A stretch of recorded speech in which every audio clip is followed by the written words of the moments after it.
Hello guys! Ayan guys, for today's videos guys, magluluto tayo ng chicken menudo. Ayan ang ating powder na pangsangkap. Ayan, itong ating chicken naka-ready na. Ayan, naka-ready na din yung ating panggisa. Ayan guys. Ayan, ngayon magluluto na tayo guys. I-fry muna natin itong patatas natin at saka carrots. Ayan. Para masarap siya, hindi maduro. Ayan, diba? Ayan, luto na po tayo. Ayan. Ayan. Gisa-gisa lang natin sandali yung ating patatas hanggang ma-brown siya ng pansot. Tapos susunod natin yung ating carrots. Ayan na guys. Ayan na. Nagisa na natin saglit yung ating patatas at carrots. Ngayon tatanggalin natin siya. Lalagay natin dyan ang manok prito natin yung manok sandali. Ayan guys, ang ating manok at saka ang ating sari-sari. Ayan, sabaw lang natin ng konti at saka natin nagigisa yung ating bawang, luya at saka sibuyas. Ayan, babalik ka rin na natin guys.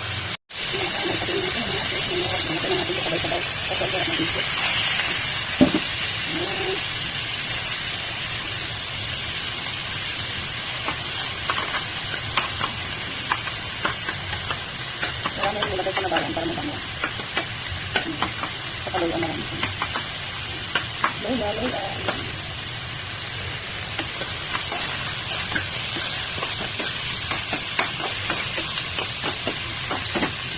Lalagay ako ng konting soy sauce guys. Ayan. Para bulang siya.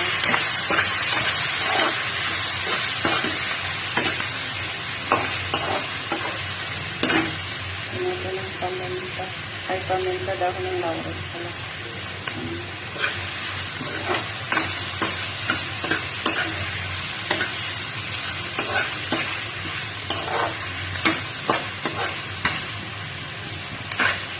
Natin saglit, ito-toast natin ang mga ilang minutes, tapos lalagyan natin ang tomato paste.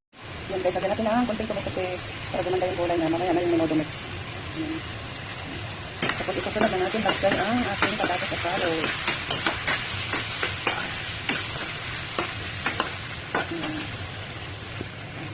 Sarap na rin.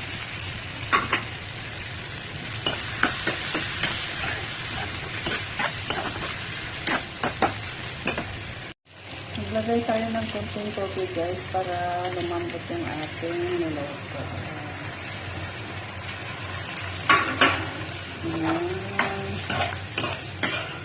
Lambutin muna natin siya saka magdagdag tayo mamaya ng tubig at saka yung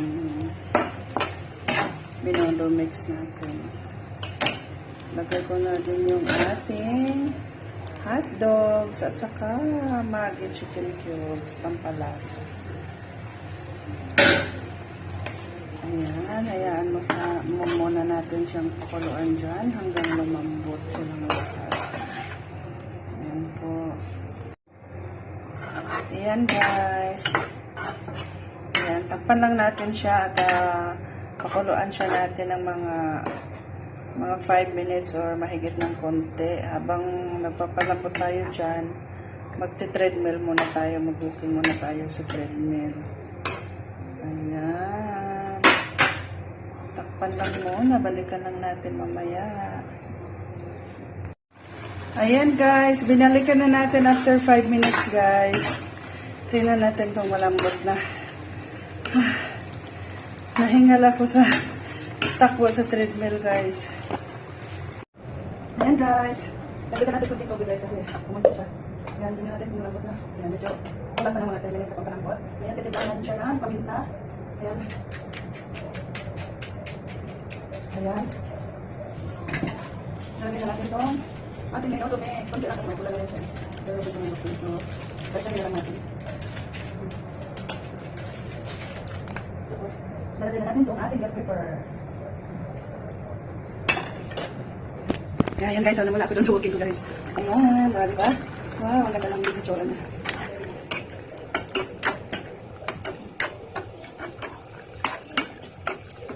Yan, sinunod lang natin ng mga 3 minutes guys. Tapos yan, ready to hain na. Sarap na guys. Diba?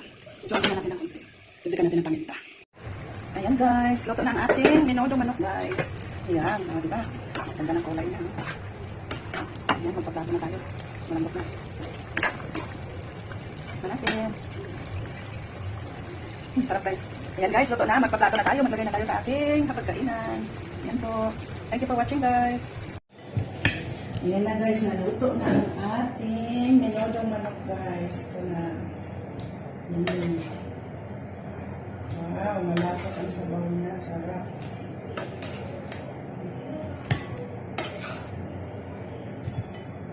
Ayan, 1/4 lang ang manok na nilagay ko kasi yung kalahati natin pa. Kasi hindi mauubos yan. Ayan. Diba? Matutid ako yung isang manok, 4 na beses kong lutuin. Ayan.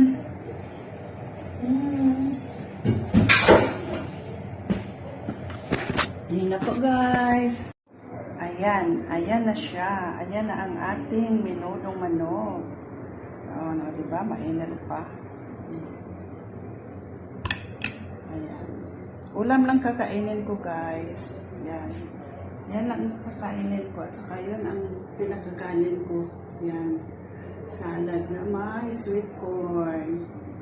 Yan. Yung kasama ko lang kakain ng kanin. Kaya dalawang cup lang na maliliit yan. 3 beses na niya kainin yan. Sa akin, ulam at salad. Yan guys. Thank you for watching guys. Bye bye po.